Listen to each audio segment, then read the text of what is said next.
Hello, hello. Welcome. This is Craft a Simple Life. My name is Tracy. I am stitching tonight.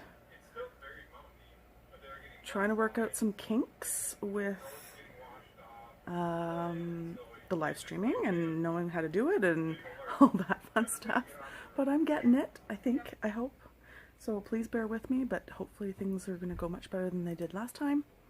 And yeah, so please feel free, if you have questions, feel free to ask. You can certainly leave a message, and even after the stream, if you want to ask about anything, just please leave a message for me, and I will do my best to answer your question as quickly and appropriately as possible. So yeah, sorry, just switching back here. So I do have the two cameras set up tonight, so you can see me, because you know, my beautiful voice. Joking, totally joking, but anyways, so you can see me, but you can also see what I'm stitching. So tonight what we're going to do is we're going to go through hexagons, how to baste them, and I will be doing some sewing tonight, just of my blocks that I've been working on. So right now I am participating in the 100 hexes in 100 days.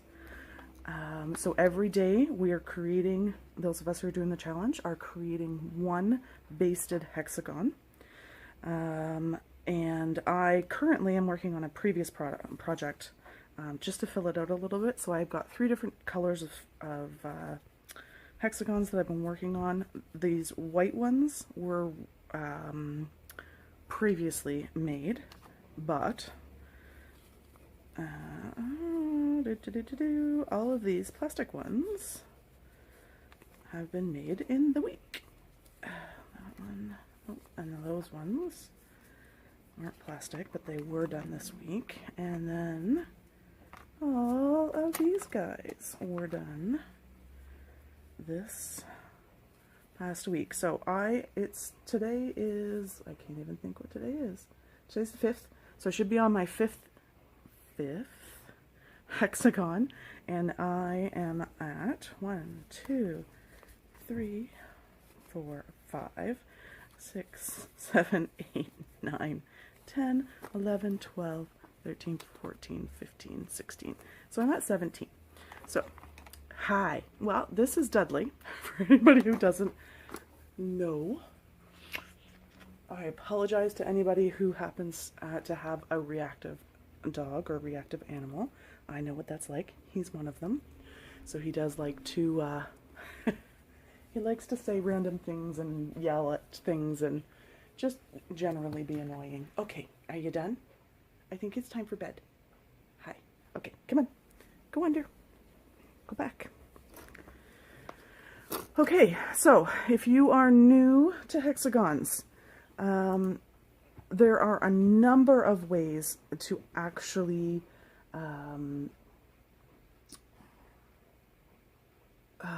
to get to the hexagons, to create the hexagons.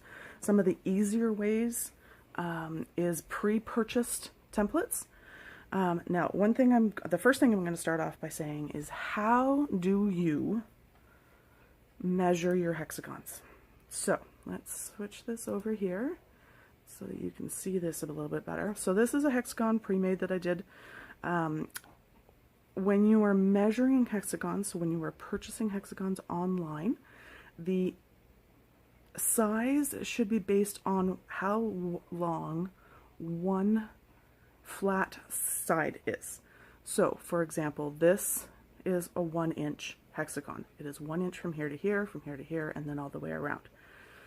So when you're purchasing them, if you're purchasing them through places like Paper Pieces or on Etsy or anywhere really, I have these templates. The plastic templates that I have were actually from Craft. I am a Canadian. I do like to support Canadian businesses as much as I possibly can. So Ormcraft is a Canadian business. I believe they're in Alberta. I'm not absolutely sure. But central Canada, from what I remember correctly. And the plastic templates are lovely because you can either glue to them or you can hand baste with them. But they will be reusable pretty much permanently, which is lovely. The paper ones, you can reuse them depending on how much glue you use. So try to use as little glue as you possibly can if you're using glue method. And if you are using the glue method, it's not a big deal. The only thing that you need to be worried about is, for example, these plastics. The Ormcraft ones are not yet heat resistant. That is pretty much my only complaint about the Ormcraft ones, is that they are not heat resistant. So I have to remove the paper, or remove the plastic templates before I iron. So no big deal, it's just something you have to be aware of. There are two main ways that people baste their hexagons. The first one is through the stitching. So you basically just gather, either go right through the paper if you're using paper, or you just pull the seam together on the corners, or you can glue baste. Now, there are lots of companies that have made, well, there's not lots, there's two companies that I know of that have made glue sticks that are specifically for English paper piecing. Bohin has one, and I'm not sure what the other company is, sorry. Having a bit of a moment of fibro fog, so I do apologize for that. But, yeah, I just completely lost my train of thought. Bohin, and I can't remember what the other company is. Anywho, the refills, I've heard, especially if you do a lot of paper piecing, can get fairly expensive. You can use either the glue sticks that are purple and then dry clear. As long as they are washable, you can use those glue sticks. I have also used liquid glue, just school white dries clear glue, and that has worked for me as well. So just another option for you, that whatever you have at hand in your home, start with that and then move on from there. Okay, that being said, easiest way to start, like honestly, the easiest way to start are these little mini charm packs. I picked this up from the local quilt shop. These are 2.5 inch squares. You can also use a jelly roll and cut them into 2.5 inch squares. So you can see that that's a 2.5 inch square.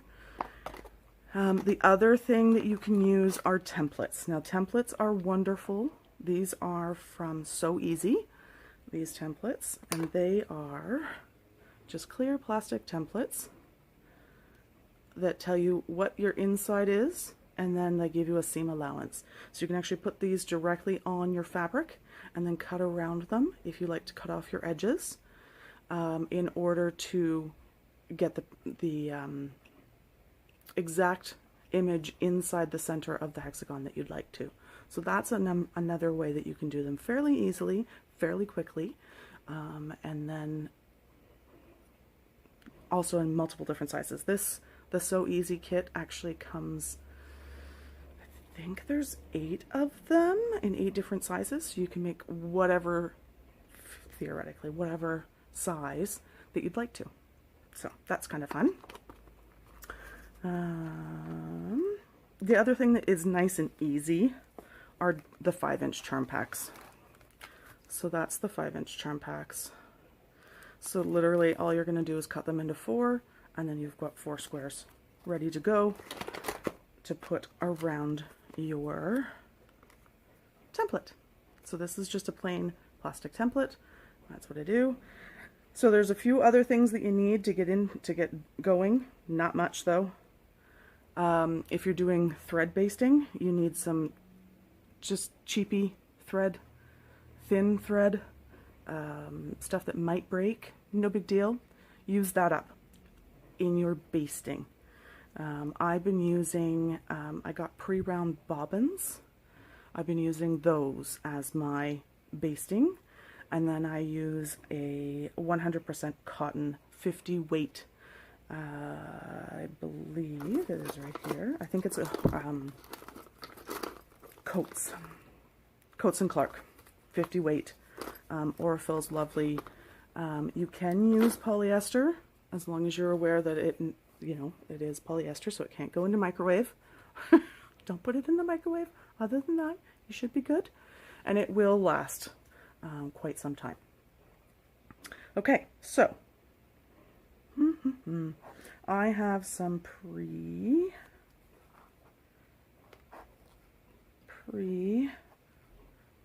roughly cut hexagons, and I'm just going to find the center as best as possible.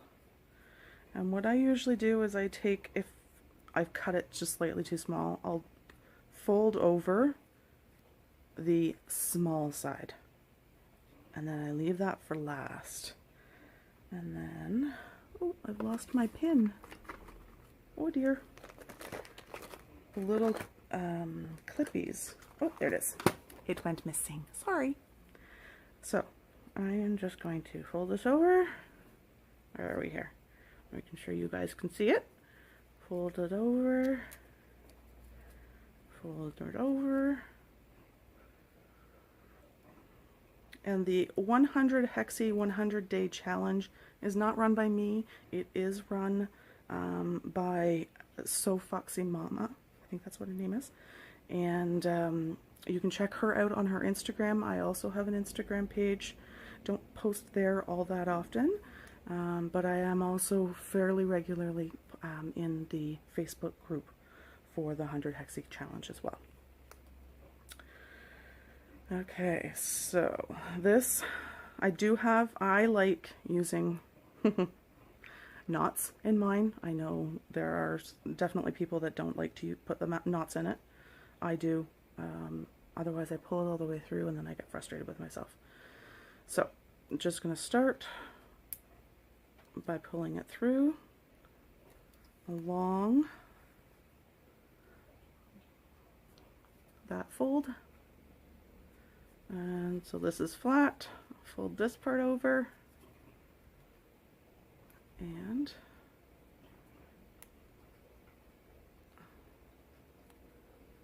flip. And of course I'm doing this on camera, so it's not going to be as easy as it is just doing it on my own, because it never is.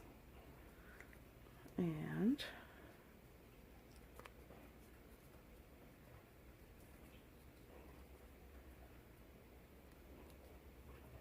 folding over. Now, I'm hoping that sound is going well. Let me know if it's not. I am hoping that you guys can see all this. I have a feeling I might need to get a little bit closer with the camera, so let me know. Give me some feedback, please, because I would like to know what I can do to improve.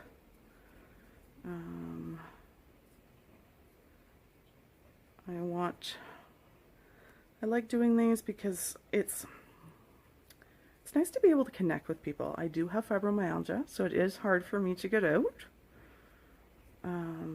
Even without COVID, it is hard for me to get out. So if I can have somewhere to sew and to hang out with friends and get to know people at the same time and not actually have to leave my house, that helps me.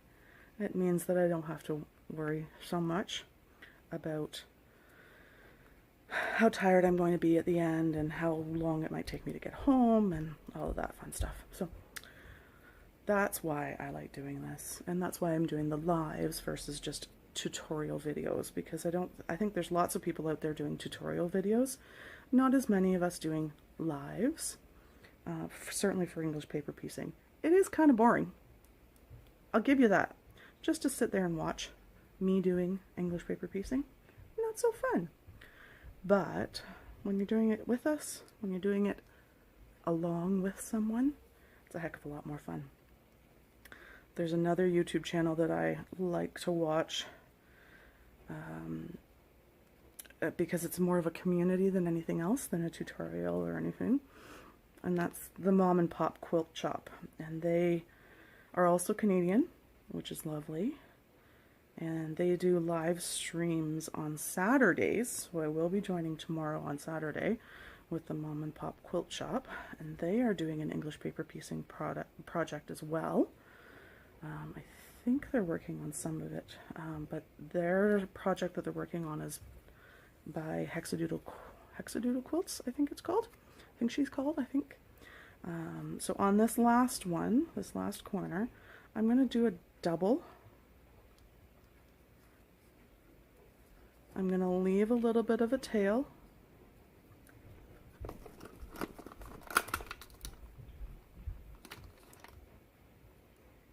And I'm done. That's it. So you just do each corner, pulling it as tight as you can, and then you can see the finished product. Okay, so I'm not even sure if anybody's here. I will leave the video up, so don't worry about that.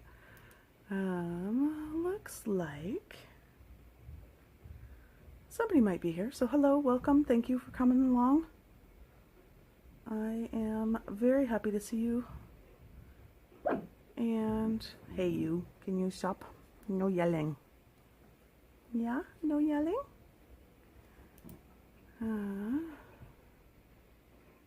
Okay, so quilter's knot, nice and easy. You know what? I'm gonna bring this down because I'm getting to be that age and it's a little hard to see things. So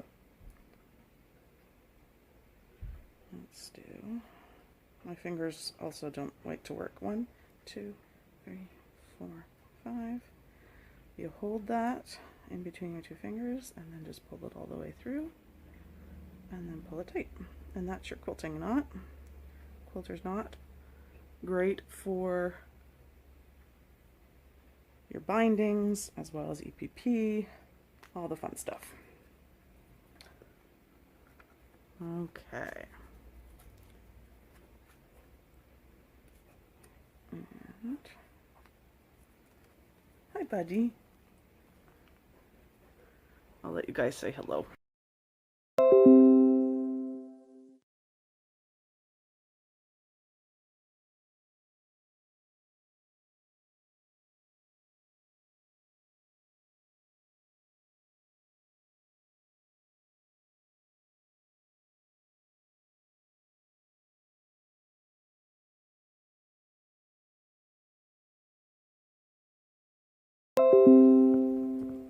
Note to self, don't try to show the dog. He's okay on his own. Right, buddy? Right? Yeah. Okay. Thanks. Okay. So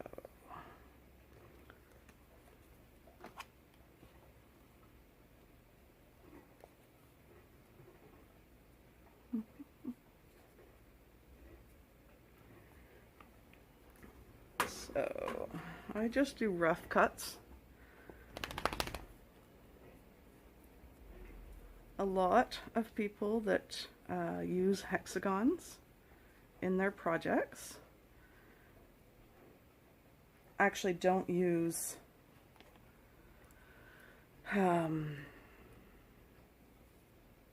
don't cut off the corners, and that's fine too. It's the apparent, from what I understand, because I don't do both as of yet. I am not a free motion quilter as of yet. Still working on it. I'm still new. New to the quilting world, new to all of this stuff, new to the YouTube world. So I'm just learning as I go along, but taking you guys along for the ride with me. So yeah, I don't think you can see that at all, can you? Sorry.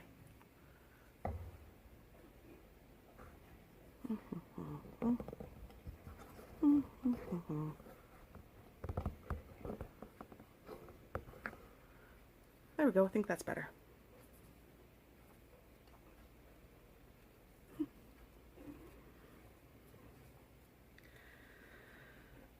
So yes, some people do just use squares, don't cut off the edges. If you are hand quilting, it may mean that there's too much bulk.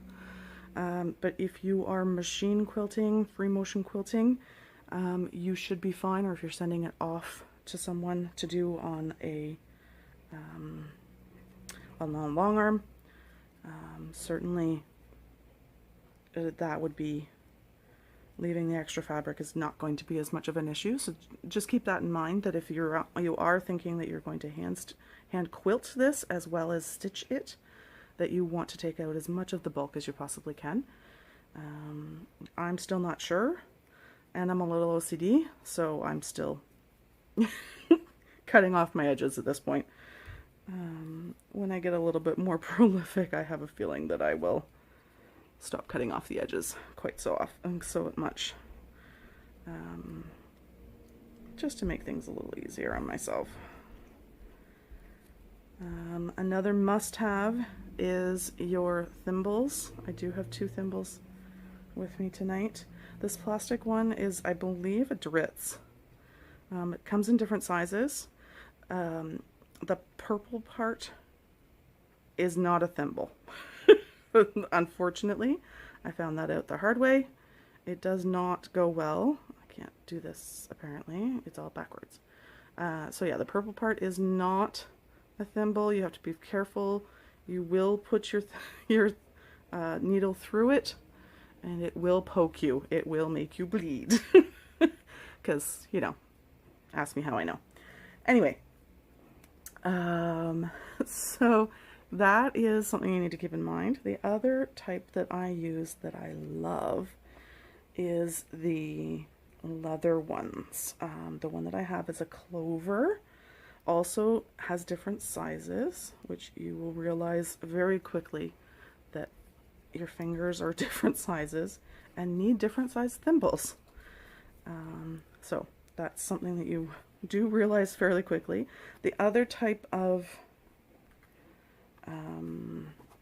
thimble,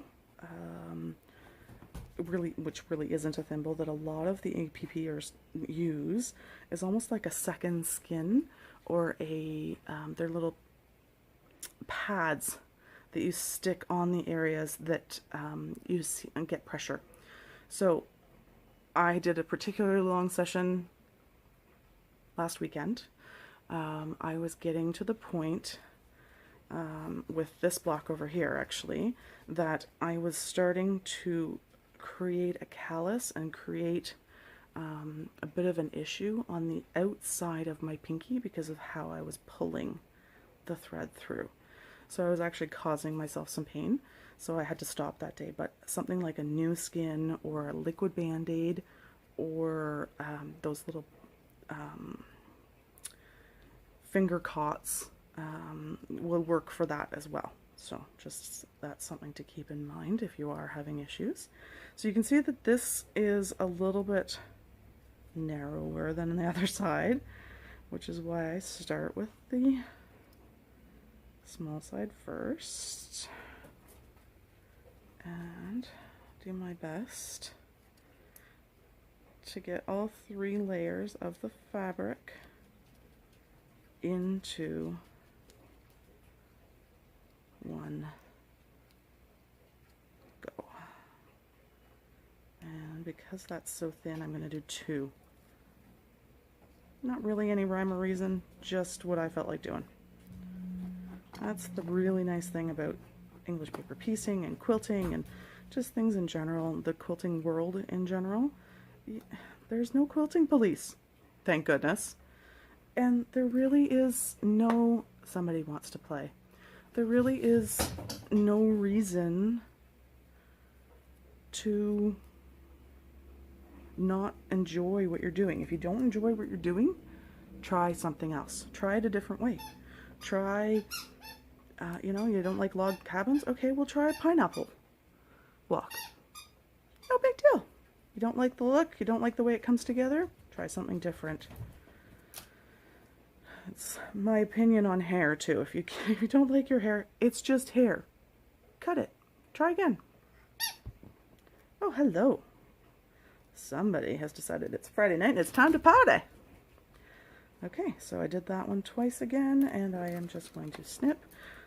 And a pair of small scissors is good. Not required, but good. There's also the little cutters that you can use. I am notorious for losing things.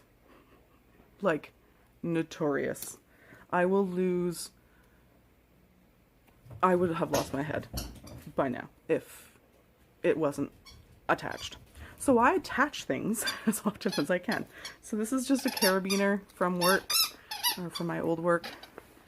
I am now retired, but this is just a carabiner. It just means that I will always know where my scissors are.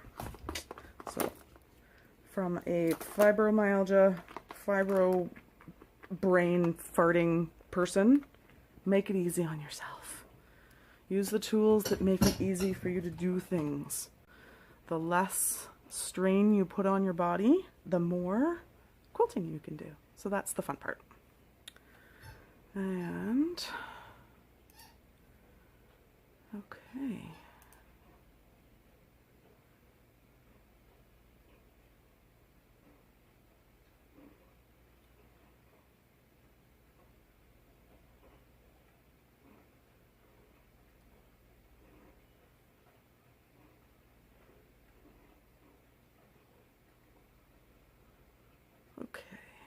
So, the other project that I have been working on is technically a hexagon. It's an elongated hexagon, also known as a, what do they call it?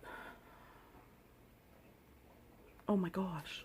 Apparently tonight wasn't a good night to live stream. An elongated hexie, or a honeycomb, that's what they call it. So, these I did the paper piecing, and I actually went all the way, I used paper templates. I'm actually using freezer paper. Now, freezer paper in Canada is not as easy to come by as you think it might be. It is not the same as your parchment paper. It is not the same as wax paper. It is different. It is what they use, but what butchers use to pack meat. I know a number of hunters that use it when they're, it's not the right word, but when they're dissecting their kill, when they're, what's the word? Harvesting their meat from the carcass. They will wrap it up in this freezer paper. One side has a little plastic coating, the other side is just regular paper. But the really cool thing about freezer paper is that with heat, it will actually adhere to the fabric. So you cut out your shape like this, and you put your template on top of it. And then you literally can iron it down. And then I just take that with me out and about in a little tin. This is my little to-go. And these are already pre-prepped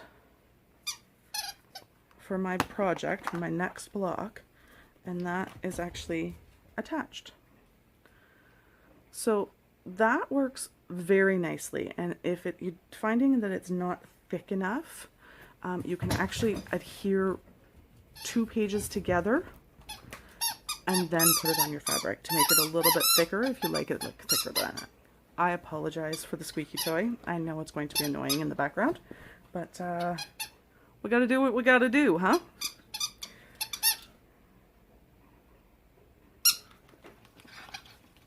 Yeah.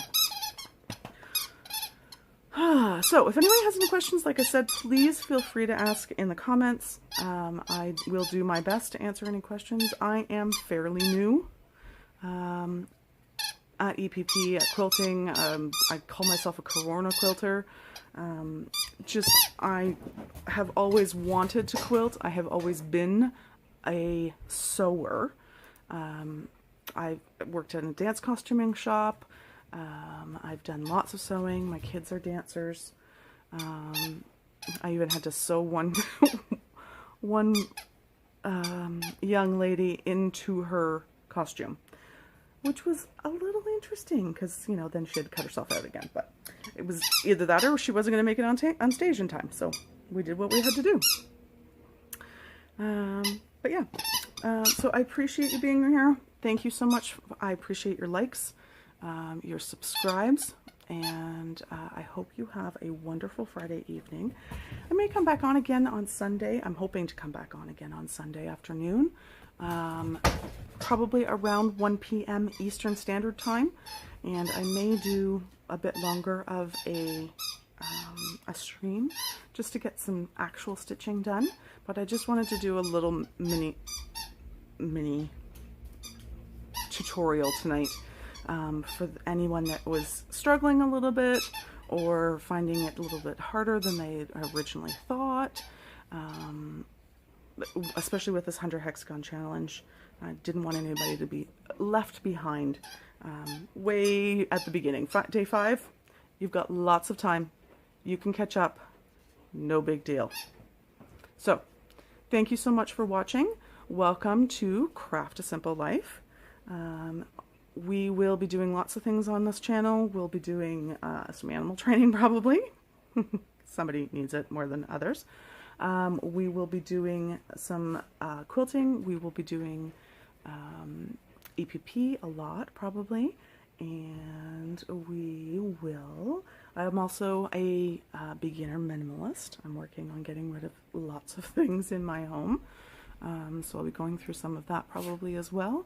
And I'm also an avid bullet journaler, so I will be doing some of that live possibly as well, or at least videos, setup videos for the month.